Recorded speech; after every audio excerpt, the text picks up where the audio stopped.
போதகர் பாஸ்டர் ரமேஷ் அவர்கள் என் மத்தியில் வந்திருக்கிறார்கள்.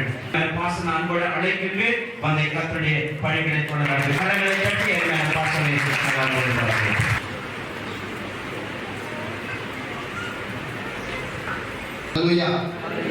நாளிலே உங்களோடு கர்த்தருடைய வார்த்தையை பகிர்ந்து கொள்வதற்கு ஆண்டவருக்கு கொடுத்த பெரிய கிருபைக்காய் ஆண்டவரை நான் சொல்வதற்கு அவர் பெரியவர், அவருடைய கிருபை என்றுள்ளது. அவருடைய வார்த்தைகளும் அவருடைய வல்லமைகளும் அவருடைய செயல்களும் எப்போதும் மாறாததாக இருக்கிறது. அல்லேலூயா, அல்லேலூயா.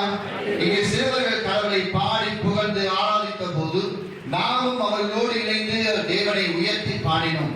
இன்றைக்கு ஒரு கழுதையின் கதையை குறித்து சொல்வதற்காக இங்கே வந்திருக்கிறது. ஒரு கழுதையின் கதையை சொல்வதற்கு உங்களோடு இணைந்திருக்கின்றேன். என்ன அந்த கழுதை என்றால், பல ஆண்டுகளுக்கு முன்பாய், கிறிஸ்துவுக்கு முன் 557வது ஆண்டுகளுக்கு முன்பாய் சகரியா தீர்க்கதரிசியினால் ஒரு கழுதையை குறித்து ஆண்டவருடைய தீர்க்க தரிசனம் உரைக்கப்பட்டிருந்தது. அந்த தீர்க்க தரிசனம் எதுவாக இருந்தது என்றால், இந்த உலகத்தின் சகல மனிதனுடைய பாவங்களையும் சுமந்து நிற்கின்ற வல்லமை நிறைந்த தேவன் அவர் 3.5 ஆண்டுகள் இந்த உலகத்திலே தேவனுடைய திருப்பணியை செய்தபோது, அந்த பணியிலே அவர் வல்லமையாய் நடக்கின்ற போது அவர் பவனி செய்வதற்காய் ஒரு கழுதையும் ஒரு கழுதை குட்டியை குறித்து அங்கே சகரியா தீர்க்கதரிசி ஒரு நாள் எழுதி வைத்திருந்தார். தேவனுடைய ஆவியானவர் எழுதி வைத்திருந்தார். இந்த சகரியா தீர்க்கதரிசி மூலம் ஒரு ராஜாவை சுமக்கிற கழுதை கட்டப்பட்டிருக்கும். அந்த கழுதை எங்கே இருக்கும் என்பதை குறித்து ஆண்டவர் சொல்லுகின்ற ஒரு சம்பவத்தை தந்து நாளில் பார்க்க போகிறோம். யாராவது ஒரு எடுத்து வாசிக்கலாம். சகரியாவின் புத்தகம் 9ஆம் அதிகாரம் 9வது வசனம். சகரியா தீர்க்கதரிசியின் புத்தகம் 9ஆம் அதிகாரம் 9வது வசனம். இந்த காலங்களில் நாம் யாராவது சத்தமாய் வாசிக்கலாம். சீயோன் குமாரத்தியே மிகவும் கலிகூறு, எருசலேம் குமாரத்தியே கெம்பீரி, இதோ ராஜா உன்னிடத்தில் வருகிறார். அவர் நீதியுள்ளவரும் ரட்சிக்கிறவரும் தாழ்மை உள்ளவரும் கழுதை மேலும் நன்றாய் கவனியுங்கள், கழுதை குட்டியாகிய நரியின் மேலும் ஏறி வருகிறவருமாயிருக்கிறார். கிறிஸ்துவுக்கு முன் 500 எத்தனையாம் ஆண்டு சொல்லுங்க? 557ஆம் ஆண்டுக்கு முன்பாக ஒரு தீர்க்கதரிசி உரைத்தார். கிறிஸ்து வருவதற்கு முன்பாகவே இந்த கழுதையை குறித்து ஆண்டவர் எழுதியிருக்கிறார். ஆனால் இந்த கழுதை ஆண்டவரை ஏற்றுவதற்கு பல தடைகளை சந்தித்தது. அதை குறித்து தான் நாளில் ஒருவர் பேசப்படும். அல்லேலூயா. ஒரு கழுதையை குறித்து பேசுவதிலே பெரிய மகிழ்ச்சி. அநேக ஊர்களிலே அநேக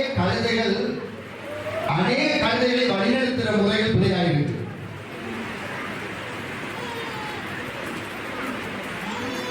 ஒரு ராஜா வருவதற்கு இந்த கழுதையிலே முதலாவது இருந்த காரியம் என்னவென்றால், ஒரு கட்டப்பட்ட கழுதை. மத்தேயு சுவிசேஷம் 21ஆம் அதிகாரம். என்னோட கூட நீங்கள் சில வசனங்களுக்கு எனக்கு உதவி செய்ய மிக விருப்பமாக நான் இந்த கர்த்தருடைய வார்த்தையை பகிர்ந்து கொண்டு கடந்து செல்ல விரும்புகிறேன். மத்தேயு சுவிசேஷம் 21ஆம் அதிகாரம் முதல் 2 வசனங்களை வாசிக்கும் போது, இந்த கழுதை கட்டப்பட்ட கழுதையாக இருந்தது.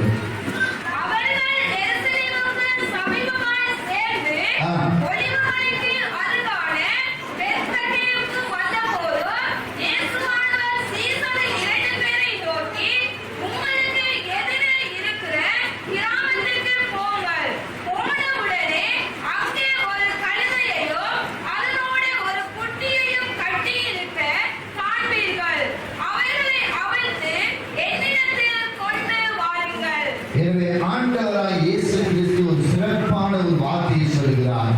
என்னை சுமப்பதற்கு அந்த கழுதையை அவருக்கு கொள்வார். அன்பான பெற்றோர், அன்பான தாய்மாரே, ஆண்டவரை உங்கள் பிள்ளைகள் சுமக்க வேண்டும் என்றால் நீங்கள் ஆலயத்திற்கு நடத்தி கொண்டு ஆண்டவர் சமூகத்தில் கொண்டார்கள். அல்லேலூயா, அல்லேலூயா. இன்னைக்கு நாம் சிறப்பான குழந்தைகளை உருவாக்க முயற்சி செய்கிறோம்.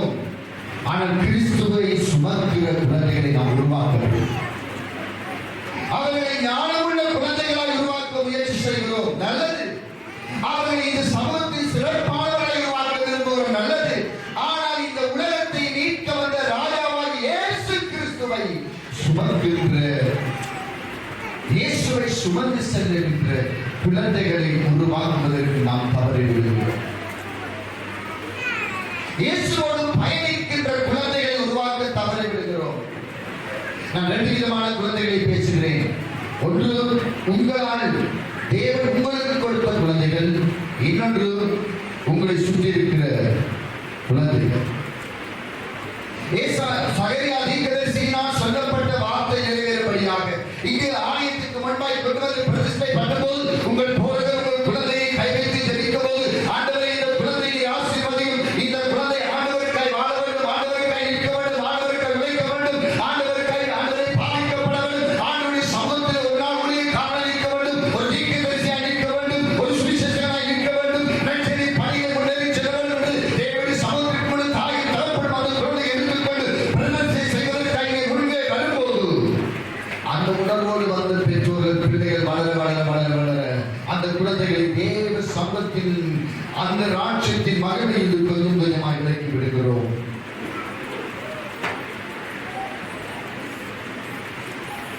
தேவனை சுமக்கின்ற, தேவனை மற்றவர்களுக்கு அறிவிக்கின்ற ஒரு சந்ததி உருவாக்க கடவுள் இவர்கள் பாடின பாடல்கள், இவருடைய மனதை குரலை சொன்ன மனத வசனங்கள், அவர்கள் முன்பாக நின்று அம்மாவை பார்த்து அழுத காட்சிகள், இவையெல்லாம் பார்க்கும்போது அடுத்த ஜெனரேஷன், அடுத்த தலைமுறைக்கு இந்த சபையை நடத்த போகிறார்கள்.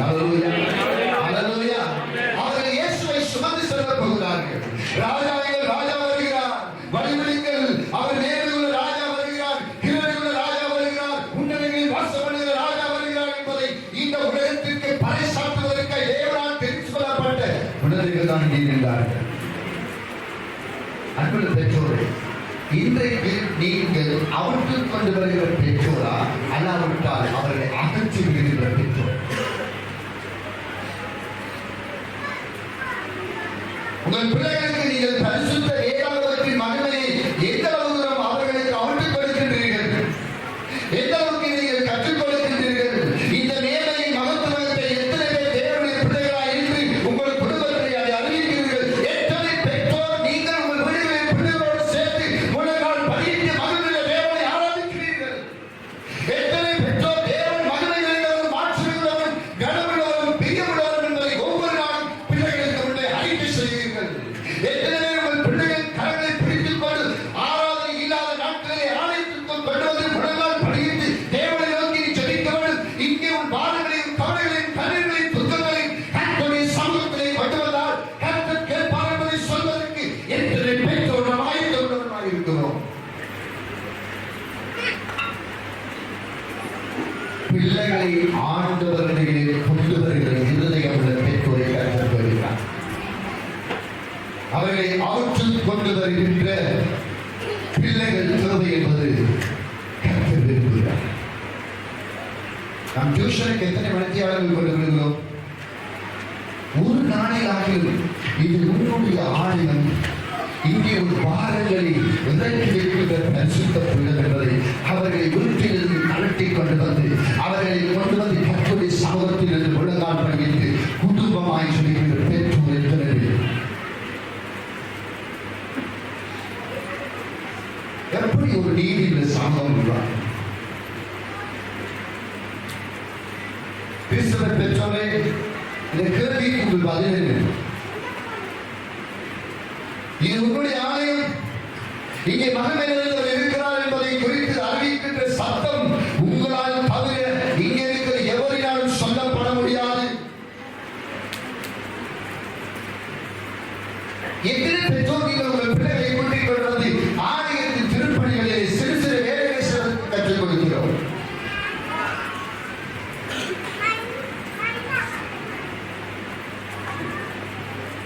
இன்றைய கிறிஸ்தவம் தொலைந்து போனது.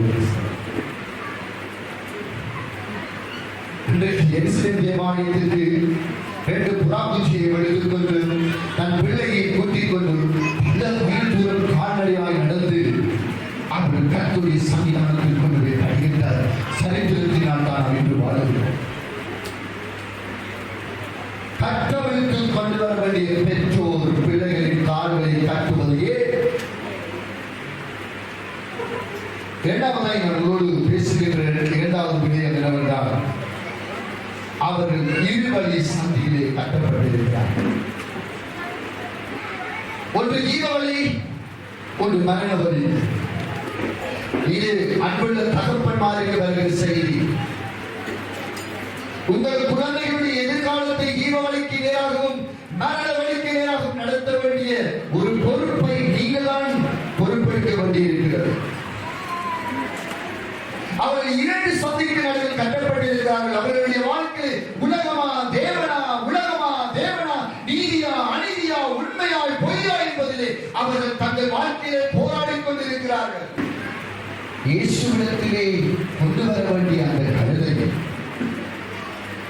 இருவழி சந்தியிலே கட்டப்பட்டிருக்கிறது. ஒன்று,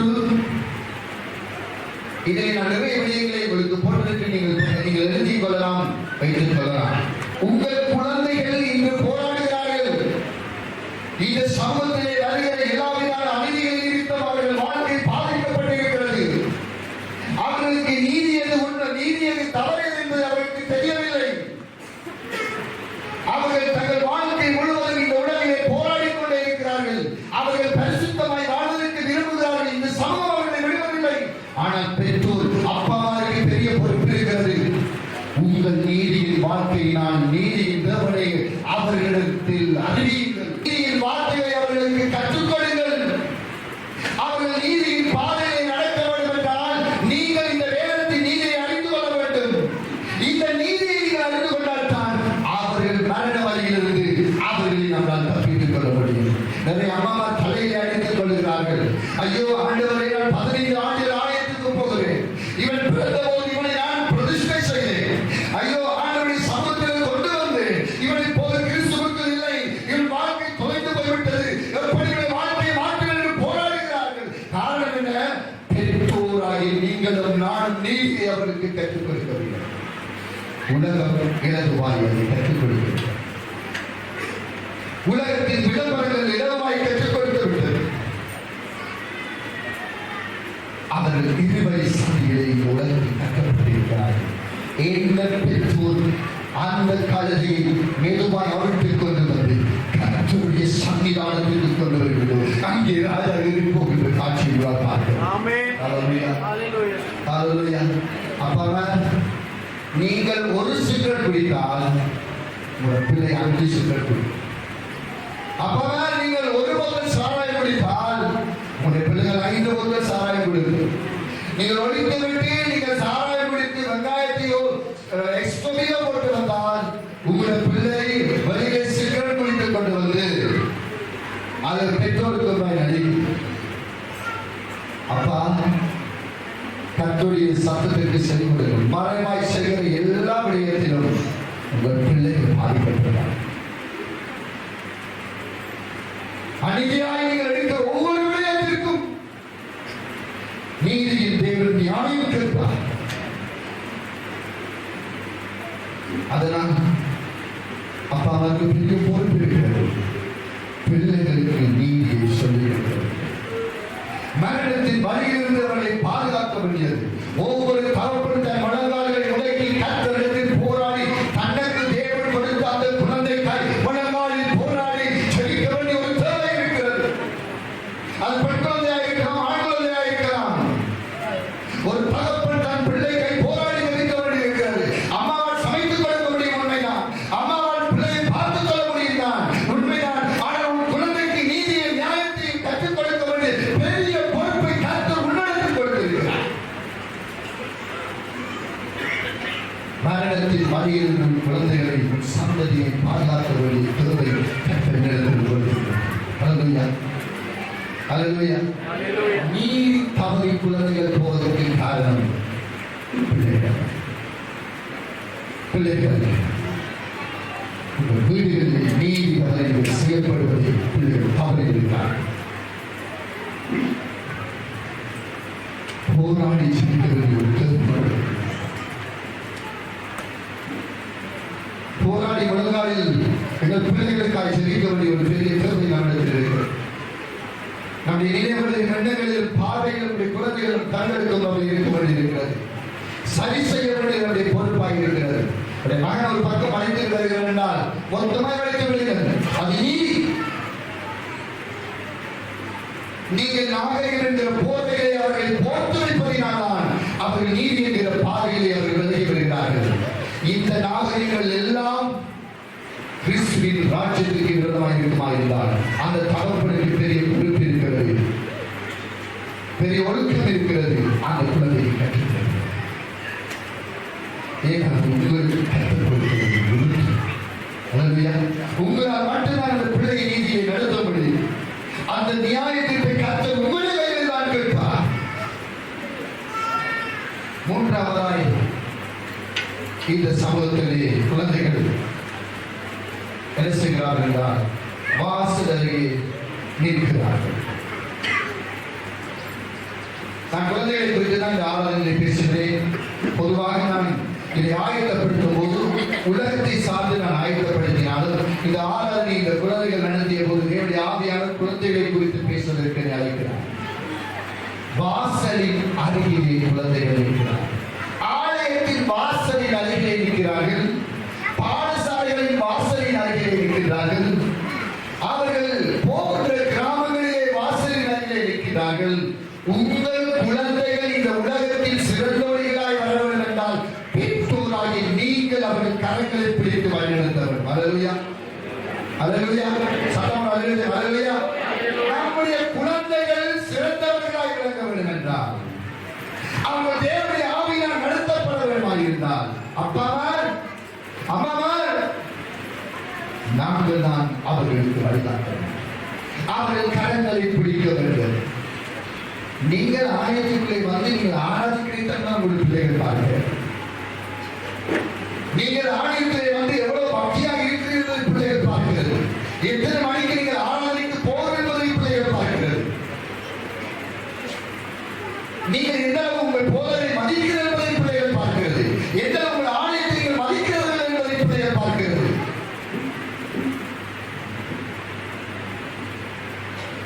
நீங்கள் வழியில் நிற்கிற உங்கள் குழந்தைகளை நீதியுள்ள தேவன் அருகில் கொண்டு வருவதற்கு கற்றுக்கிறார்கள்.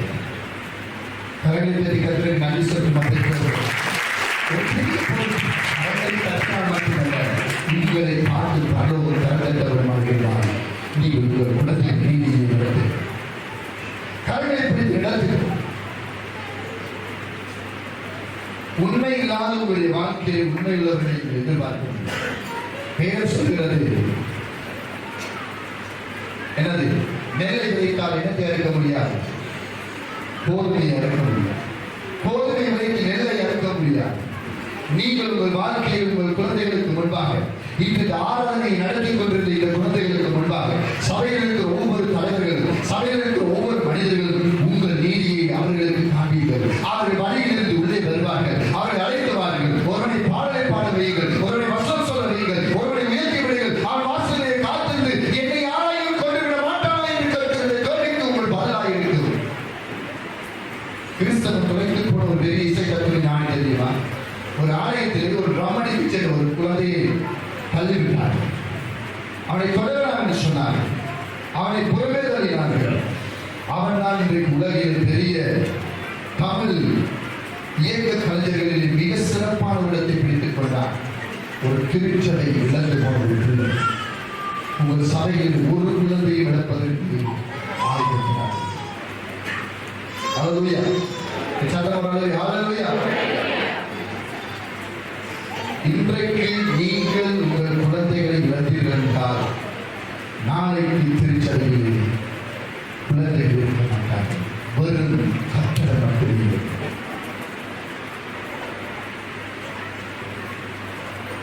எனவே ஒரு பெற்றோருடைய பொறுப்பு பிள்ளைகள் கட்டடத்தின் வாசல்களை கொண்டு வருவதற்கு அங்கே தேவத்திலே சொல்லுகிறபடி அவன் ரட்சிக்கப்பட மாட்டான்.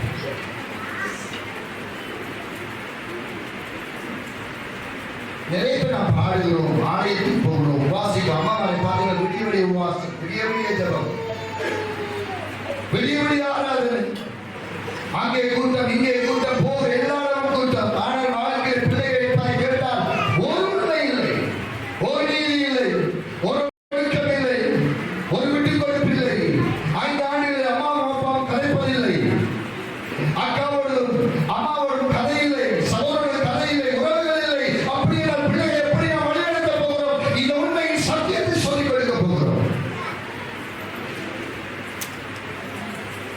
நீங்கள் வழிநடத்தாவிட்டால் உங்கள் குழந்தைகளை நீங்கள் தொலைத்து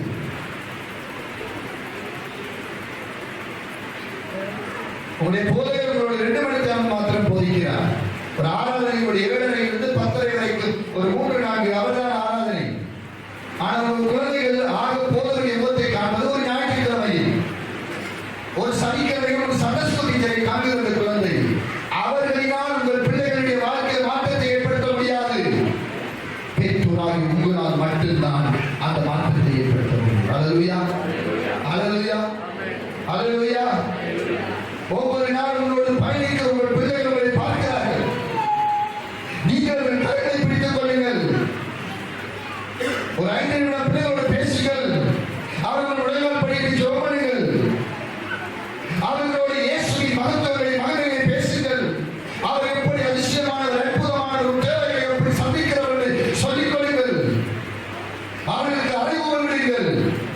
ஒரு 15-16 வயது வரும்போது பிள்ளைகள் வந்து கேட்கிறது, அம்மா எனக்கு இந்த வாய்ப்பு வேண்டும், இந்த கார் வேண்டும், இந்த வாகனம் வேண்டும், சொல்லுங்கள். முழங்கால் படி பரலோகத்தில் இருக்கிற தேவனை நோக்கி கூப்பிடு. அவர்களுக்கு சித்தமானதை கொடுக்குது. என்னது? அவர் சித்தம் கொண்டதை வந்து கொடுப்பார். பெற்றுக்கொள்ளலாம். லோன் வாங்கி பைக் வாங்கி கொடுக்க வேண்டாம். லோன் வாங்கி போன் வாங்கி கொடுக்க வேண்டாம்.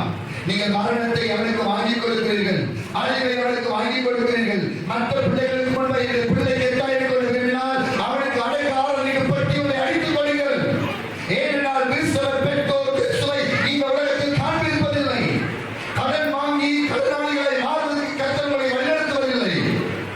உங்களை நம்பி உங்கள் பிள்ளைகளை கர்த்தர் இந்த உலகத்தில் பிறக்க வைக்கவில்லை. அவர் அவரை நம்பி பிறக்க வைத்திருக்கிறபடினால் அவர் போதித்ததை சொல்லிக் கொடுத்தால் அவர்கள் நித்தியத்தின் ராஜ்யத்திலே ராஜாவை சுமக்கிறவர்களாயிருப்பார்கள். ஹல்லேலூயா, ஹல்லேலூயா. இன்றைக்கு கிறிஸ்தவம் தோற்று எனக்கு முன்பாக என்னுடைய பாட்டி, எனக்கு முன்பாக என்னுடைய அம்மா, அவர்கள் எனக்கு முன்பாக இருந்த ஜெபம், அவர்கள் வாழ்ந்த வாழ்க்கை, அவருடைய விசுவாசம், அவருடைய அர்ப்பணிப்பு, ஒன்றும் இல்லாத வெறும் பானை வைத்து குணங்கள் படிக்கிட்டு பலத்தை பார்த்து கர்த்தாவே எங்களுக்கு ஆகாரத்தை கொடுங்கள் என்று சொல்லும்போது அந்த ஆகாரத்தின் விளைச்சலை கண்ட கண்களினால் இன்றைக்கு பார்க்கும் சமூகத்திலே ஐயோ எது இருந்தால் தான் அவர்கள் சந்தோஷமாக இருக்கிறார்கள், இல்லாவிட்டால் பலத்தை பார்க்கிறது இல்லாவிட்டால் ஏங்குகின்ற கவலை இது. பிள்ளைகளின் விருப்பத்திற்காக பெற்றோர்கள் தேவனை இழந்து விடுகிறார்கள்.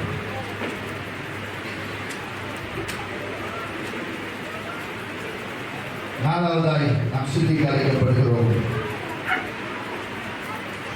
நீங்கள் கட்டவிழ்க்கும் வரைக்கும் அது அந்த இடத்தில் கட்டப்பட்டதாக இருக்கும்.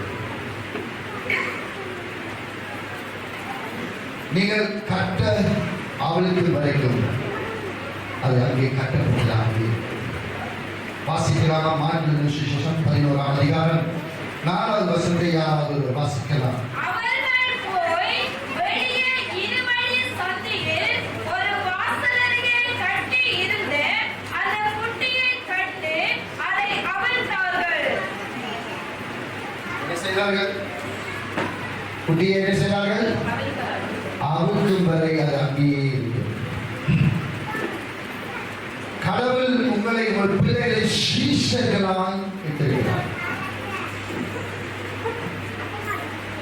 நீங்கள் அறுக்கும் வரை அது அங்கே பாஸ்டரினால் அறுக்க முடியாது, டீச்சரினால் அறுக்க முடியாது, இந்த உலகத்தில் இருக்கிற அரசியல்வாதிகளால் அறுக்க முடியாது.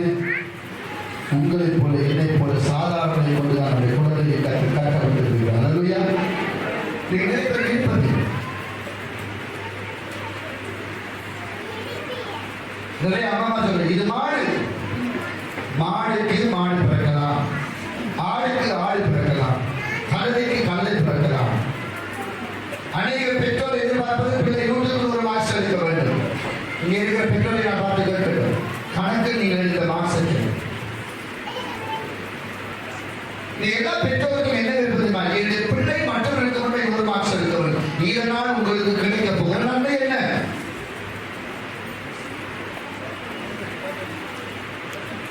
என் பிள்ளை 100 மீட்டர் ஓட்டத்திலே 10 பிள்ளைகள் தோற்று என் பிள்ளை மட்டும் முதலிடத்தில் எடுக்க வேண்டும் என்று எதிர்பார்க்கிற பெற்றோர், இதான் நமக்கு கிடைக்கிற லாபம் என்ன?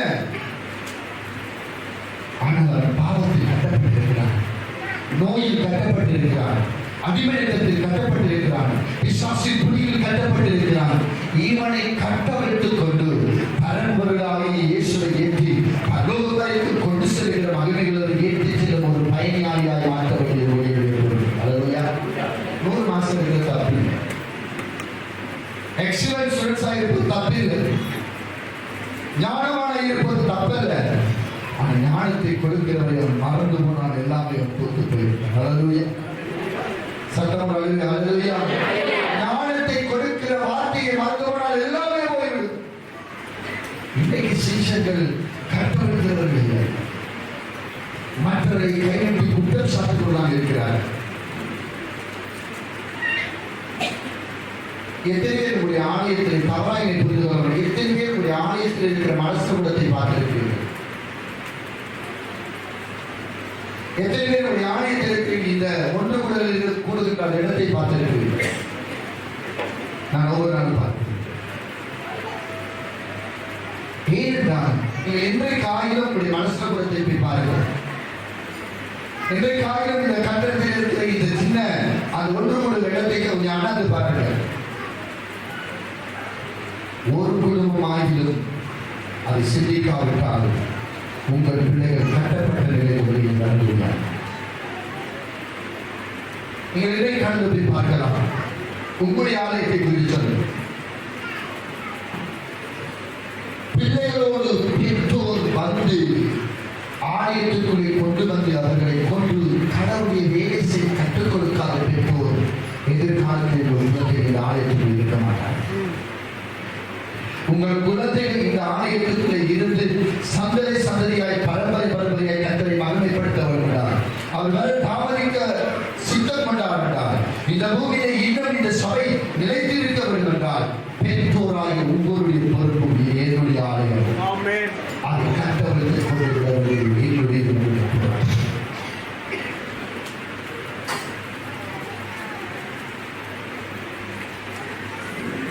ஞாயிற்றுக்கிழமை கிறிஸ்தவர்கள் கட்டளை உயிரோடு இருந்த கிறிஸ்துவை உயிருள்ளவர்களாய் காண்பிக்கிற கிறிஸ்துவை கற்றுக்கிறார். உங்கள் பிள்ளைகள் கட்டப்பட்டிருக்கிறவர்களை ஆக்க வேண்டிய பெரிய பொறுப்பு உங்களுக்கு. நான் பார்த்து சொல்லி அம்மாமாரை விட அப்பாமாரை பார்த்து திரும்பவும் சொல்லுவேன், நமக்கு ஒரு பெரிய பொறுப்பு. அப்பா நினைக்கிறார்கள், நான் உழைத்து உங்களை பணத்தை கொடுத்து விட்டால் போதும், நான் கஷ்டப்பட்டு உழைத்து கொடுத்து விட்டால் போதும். Sorry welcome. உங்கள் பணம் ஆசீர்வாதமாக இருக்க வருவதால் உங்களுக்கு கொடுத்த குழந்தைகள் மீது உங்கள் கரிசனைகள் மாற வேண்டும். அவர்களை விசாரிக்க வேண்டும், அவர்களுடைய நேரம் செலவு செய்ய வேண்டும். அப்போதுதான் அவர் கட்டப்பட்ட நிலையில் உள்ளே கட்டப்படுகிறார்.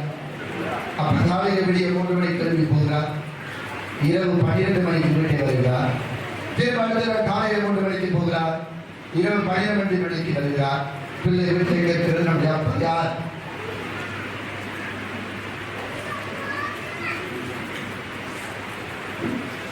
அப்படி இல்லால் பரமாப்பாவை பிள்ளை நம்புமா? கண்ணால் கண்ட தன் தகப்பன் நடந்து கொள்கிற முறையை பார்த்து பரமாப்பாவாகிய இயேசுவை அது நம்புமா? இதுவரைக்கும் காணாத மகிமை நிறைந்த கடவுளை அது நம்புமா?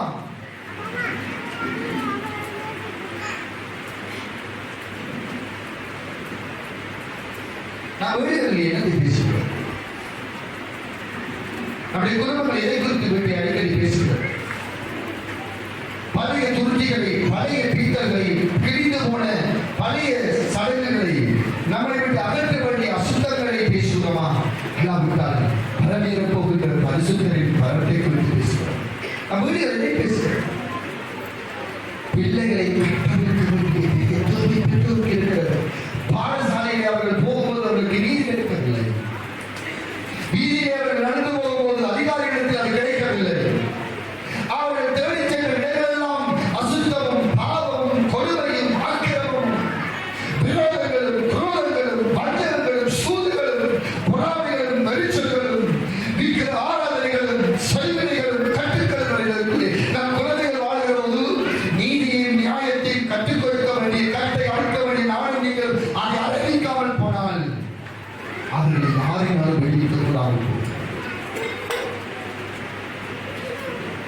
விடைகளோடு நான் உங்களிடத்திற்கு விடைபெற விரும்புகிறேன். அவர்கள் கட்டமைப்பதற்கு தடையாக இருந்தது மற்றவர்களுடைய வார்த்தை. இன்னைக்கு அநேக பெற்றோர் பிள்ளைகளை மற்ற குழந்தைகளோடு ஒப்பிட்டு உங்கள் குழந்தைகளை பார்க்க வேண்டாம், அது பாவம். உதாரணத்துக்கு பயன்படுத்துவது வேறு, மற்ற குழந்தைகளோடு மற்ற மனிதனுடைய வாழ்க்கையோடு ஒப்பிட்டு பார்க்க வேண்டாம். பெற்றோரே, உங்கள் குழந்தைகளை கர்த்தர் உங்களுடைய கைகளை கொடுத்தால் உங்களுக்கு தான் அதை கேட்பார். மற்ற வீடுகளை பார்க்க வேண்டாம், மற்ற பிள்ளைகளுடைய நடைமுறையை பார்க்க வேண்டாம். நீங்கள் உங்கள் குழந்தைகளுக்கு நீங்கள் சொந்தக்காரர். ஹல்லேலூயா, ஹல்லேலூயா. அவர்களை குறித்து நீங்கள் தேவனுடைய சமூகத்தில் பாருங்கள். ஒரு பிரச்சனை என்றால் உங்கள் பிள்ளை வாழ்க்கையில் பிரச்சனைக்குள்ளே உட்பட்டு விட்டார் என்றால் முன்னாள் பண்ணுகிறீர்கள், நீங்கள் ஜெபம் பண்ணுங்கள். மற்றவர்களுடைய கதைகளை கேட்க வேண்டாம். நாம் கிறிஸ்தவத்தில் தோற்றிருக்கிற மிக பிரதானமான காரியம் மற்றவர்களுடைய கதைகளை கேட்பது.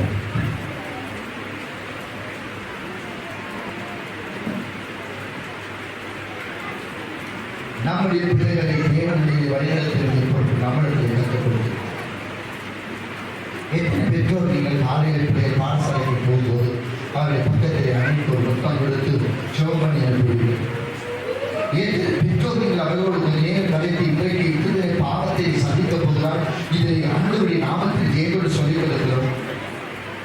எத்தனை பிள்ளைகள் ஆகாரத்தை கொடுக்கும் போது ஜெபம் பண்ணி எத்தனை பிள்ளைகளுக்கு நம்ம அதை கற்றுக் கொடுக்கிறோம். இது கர்த்தர் நமக்கு கொடுத்தது. எத்தனை பிள்ளைகளுக்கு நாம் பாஸ்டிங்கை குறித்து படித்துக் கொடுத்திருக்கிறோம். எத்தனை பிள்ளைகளுக்கு வறுமையை குறித்து கற்றுக் கொடுத்திருக்கிறோம். எத்தனை பிள்ளைகளுக்கு நம்மளுக்கு உள்ளதை போட்டு சந்தோஷமாய் மகிழ்ச்சியாய் வாழ்வதற்கு கற்றுக் கொடுத்திருக்கிறோம். கிறிஸ்துவை உடையவர்கள்.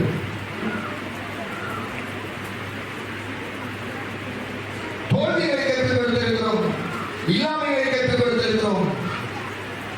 கிறிஸ்தவ வாழ்க்கையில் மிக விசித்திரமாக அது மகனில் மற்றவர்கள் சொல்லுவதை கேட்டு நம்முடைய வீதியில் ஒரு சத்தம் கேட்கிறது. 50 ரூபாய் கொடுத்தால் 40,000 ரூபாய் அவற்றையில் பெற்றுக் கொள்ளலாம். மாதம் ஒரு முறை நான் உங்களை வந்து சந்திப்போம். நீங்கள் அதை வாங்கி என்ன செய்யலாம்? மாதத்துக்கு ஒரு முறை 5000 கட்டலாம். 50 ரூபாய்க்கு பாவம் நீக்கப்படுகிறது.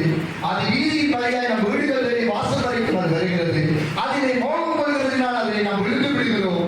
பின்பு அவனை காணும்போது நாம் ஓடி விடுகிறோம். இதை பிள்ளைகள் பார்க்கிறார். ஏன் அந்த முழங்காலை பிள்ளைகள் உடையை இருக்க முடியாது? கணக்கியங்களை ஆசீர்வதிக்கிற நம்மளோடு கூட இருக்கிறார். ஏற்ற நேரத்தில் ஏற்ற காலங்களை சந்திக்க நம் ஆண்டவர் அருகில் வருகிறார்.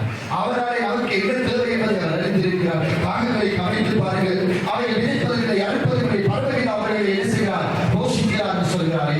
காட்டு புஷ்பங்களை பாருங்கள். அந்நாளாய் அவர்களை உடுத்திருக்கிற வேறொன்றை உடுத்திருக்காமல் போவாரோ? மீனின் வாயிலை காசை போட முடியுமாயிருந்தால், ஆற்றிலே விழுந்த கோடாரியை தண்ணீரில் எழுப்ப முடியுமாயிருந்தால், அங்கே ஒரு நாள் கிடைக்காது என்று உன் பழைய மற்ற பக்கம் போது நான் பெருந்திறன் நீங்களை அவருக்கு கொடுப்பேன் என்று பேரிருந்து செய்ய முடியுமாயிருந்தால், ஏன் நம்முடைய வாழ்க்கையில் செய்ய மாட்டார்?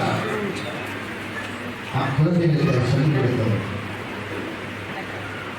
அதை நாம் பிரசன்னம் செய்ய வேண்டும், போதிக்க வேண்டும்.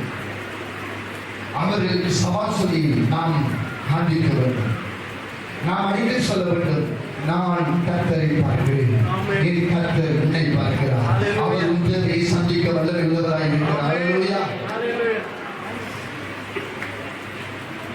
இன்னைக்கு நாம் அநேக இடங்களில் தோற்று இருக்கிறோம். தாய் தகப்பன் ரீதிகளை சந்திப்பதற்காக போராடுகிற உண்மைதான். ஆனால் முழங்கால் போராட ஆரம்பித்தால் மகிழ்ச்சி வீடுகளுக்கு வந்து தன் காலம் வருகிறது. எனவே கற்றவர்களுக்கு தடை மாற்றவருடைய வார்த்தை. அடுத்தது நம்ம பார்த்துக்கிறோம். மார்க்கு 11:2 இயேசுவிடம் வந்த கருதை அது மிக மகிழ்ச்சியுடன் மாற்றப்பட்டது. பிள்ளைகள் இயேசுவை நித்தம் தங்கள் வாழ்க்கையை சுமப்பதற்கு இடம் நகரத்தில் சிலுவை போட்டு கிறிஸ்தவர்களை அடையாளம் காட்டுவதை விட உபத்திரவத்தில் கிறிஸ்துவை வெளிப்படுத்துவது கர்த்தர்களுக்கு தெரிகிறார்.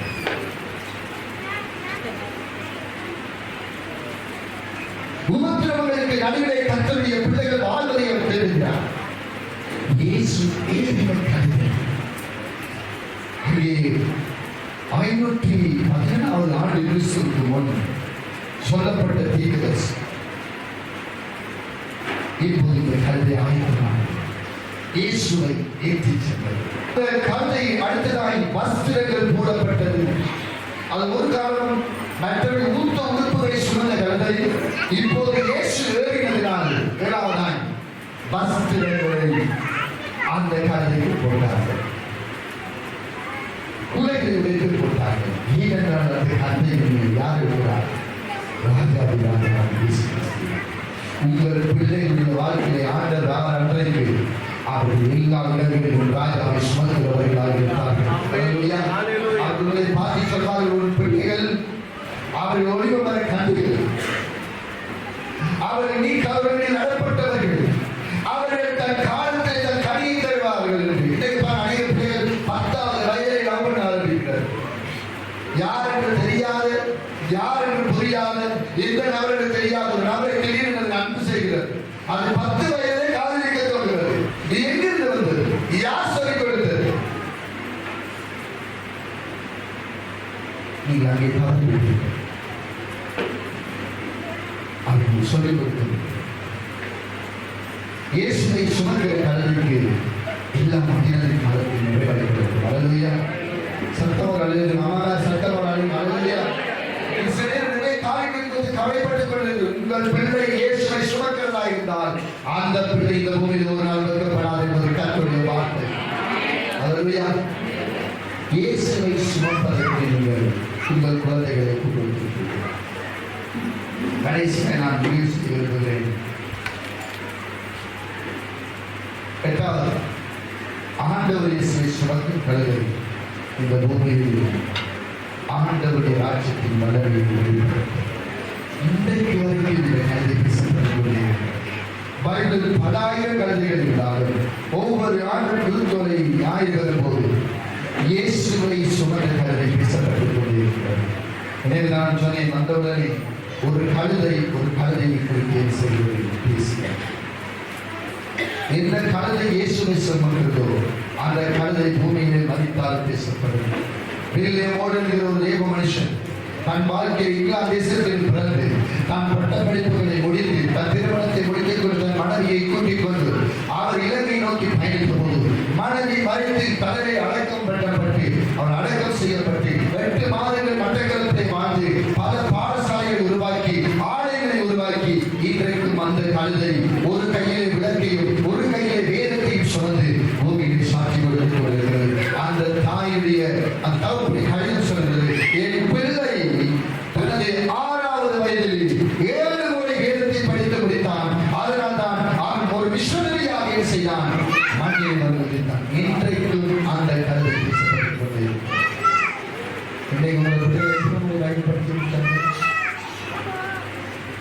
அப்பா அம்மா, நீங்க எத்தனை முறை இந்த பைபிளை வாசித்து முடிச்சிருக்கீங்க? பைபிள் ஆதியாகமத்திலிருந்து வெளிப்படுத்தும் வரைக்கும் ஒரு 50 தடவை, ஒரு 30 தடவை, ஒரு 20 தடவை, ஒரு 15 தடவை, ஒரு 10 தடவை. நன்றி. அப்படி என்றால் உங்கள் வீட்டில் வளர்கிற கதைகள் கொண்டு ஏன் எழுப்பதில்லை தெரியுமா? பெற்றோர் நாம் இப்போது வேதத்தை சொல்லியிருக்கிறோம். திருவண்ணாமலை கடைசியாக பிள்ளைகள் அறிவை வளர்ப்பது நல்லதுதான், ஆனால் ஆத்மாவுக்கு நஷ்டம் வராமல் நீங்கள் குறைந்தது ஒரு தகப்பன் 10 தரமாக உங்கள் வேதத்தை வாசித்து முடிக்கிறார்.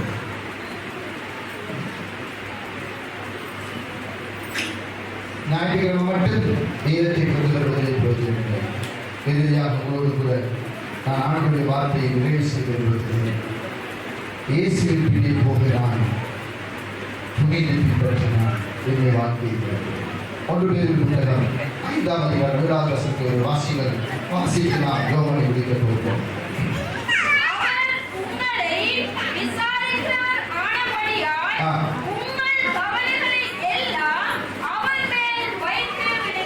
உங்களை விசாரிக்கிறவர்கள் உங்கள் பிள்ளைகளுக்கு தனி நிறைய பேர்கள் கவலையோடு கொண்டிருக்கிறீர்கள்.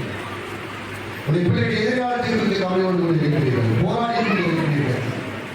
என்ன நடக்கும் என்று தெரியாதவர்களாக இருக்கிறீர்கள். இயேசுவை பார்த்து சொல்கிறார், உங்கள் பிள்ளைகளுக்கு என்னை ஏற்றுக்கொள்ளுங்கள், அப்போது அவர்கள் கவலையை நான் சுமந்துகிறார்கள். அப்படி என்றால் கடைசியுடைய கேள்வி என்றால், கர்த்தருடைய தீர்க்கதரிசனத்தை நிறைவேற்ற உங்கள் வாழ்க்கையிலே அதை எப்படி முடியும்? அந்த கடைசி பகுதியை நம்ம பார்க்க போகிறோம். இன்றைக்கு கண்ணில் மொழி நாம் ஜெபிக்க போகிறோம். ஆண்டுடைய சமூகத்திலே நான் அவருடைய தீர்க்கதரிசனத்தை என்னுடைய பிள்ளையை வாழ்க்கையில் நிறைவேற்றுவதற்கு நான் என்ன முயற்சி எடுக்க போகிறேன்? தலைமை தாழ்த்தி கண்களை மொழி ஜெபிக்கலாம். கொஞ்ச நேரம் தேவனுடைய சமூகத்திலே ஆண்டுடைய வசனத்துக்கு நாம் வாழ்க்கை ஒப்புக் கொடுக்கலாம். ஆண்டுடைய சமூகத்திலே நாம் ஆண்டுடைய பாதத்திலே நாம் ஆண்டுடைய சமூகத்துக்கு நேரங்களை ஏற்படுத்தலாம்.